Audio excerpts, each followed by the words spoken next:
महाभारत में अक्षौहिणी सेना का उल्लेख आता है, जिसमें एक अक्षौहिणी सेना में 21,870 रथ, 21,870 हाथी, 65,610 घोड़े और 1,09,350 थल सेना मिलाकर एक अक्षौहिणी सेना बनती है। इसके साथ रथ, हाथी, घोड़ों के साथ कई मनुष्य होते थे। इनका अनुपात कुछ इस तरह से होता था कि 9 रथ, 9 गज, 3 घोड़सवार, 5 पैदल, इस प्रकार का इनका समन्वय होता था। इसके अलावा इंटरनेट पर इस तरह की जानकारियां बिखरी पड़ी हैं कि महाभारत के युद्ध में दोनों पक्षों की सेनाओं की कुल संख्या 18 अक्षौहिणी के बराबर थी। कौरवों की सेना में 11 और पांडवों की सेना में 7 अक्षौहिणी सेना थी। प्राचीन सेना को नापने का अक्षौहिणी एक तरीका है और इस पूरी की पूरी सेना की बनावट को लेकर सबसे दिलचस्प बात यह है कि बाकी बातों को यदि हम एक परिकल्पना मानकर खारिज भी कर दें, मगर उत्तर प्रदेश के माध्यमिक शिक्षा परिषद के सिलेबस में और मिलिट्री साइंस में इस पूरे के पूरे मामले को, इस पूरे महायुद्ध को पाठ्यक्रम में लिया गया है। कितने प्रकार के अस्त्र होते थे, युद्ध के क्या नियम थे, युद्ध का संचालन कैसे होता था, किस प्रकार से व्यू रचना की जाती थी, इन सारी बातों पर बहुत ही विस्तार से सिर्फ समझा नहीं जाता है और इसे एक सिर्फ मनगढ़ंत बात नहीं माना जाता है, बल्कि इस कुरुवंश की महान स्मृति को, जो कि विध्वंसक स्मृति है, निश्चित रूप में सिलेबस में भी पढ़ाया जाता है। पढ़ेंगे प्रमुख दिव्यास्त्रों के बारे में।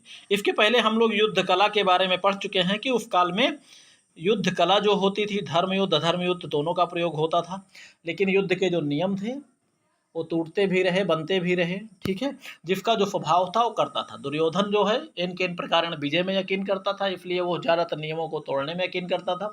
लेकिन बाद में वही कार्य भगवान कृष्ण ने पांडवों से भी कराना शुरू कर दिया। इसलिए जो युद्ध कला है, आपको इसके बारे में हम बता चुके हैं, क्या नियम था, कैसे था, पिछले भाग में। ठीक है, चलिए अब युद्ध में वास्तव में क्या होता रहा, ये जो है समय और परिस्थितियों के अनुरूप बदलता भी रहा। ठीक है, प्रमुख दिव्यास्त्र इस समय जो होते थे, जैसे पहला नंबर हो गया ब्रह्मास्त्र।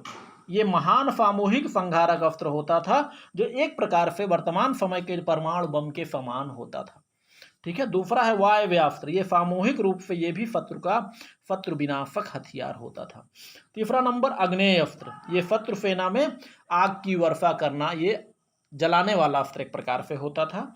अगला है आशुशास्त्र। विशेष व्यक्ति को मारने वाला, जैसे जिसके नाम से वो जो है ये वो अस्त्र छोड़ा जाए, केवल उसी को मारता था। वरुणास्त्र। ये खास करके जल की वर्षा कराना होता था। कहीं पर बाढ़ लाना हो, जल की वर्षा कराकर, या फिर जो है कहीं पर बाढ़ लाना हो, या कहीं पर जलती हुई अग्नि को बुझाने का कार्य करना हो, तो इसके लिए वरुणास्त्र का प्रयोग किया जाता था। उसी में एक है जलोधास्त्र। ये भी वर्षा कराने वाला ही हथियार होता था।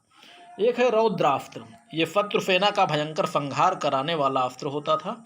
एक है नारायणास्त्र। नारायणास्त्र जिसे कि खास करके जब द्रोणाचार्य मारे गए थे, उस समय द्रोणाचार्य के पुत्र अश्वत्थामा ने इसका प्रयोग किया था।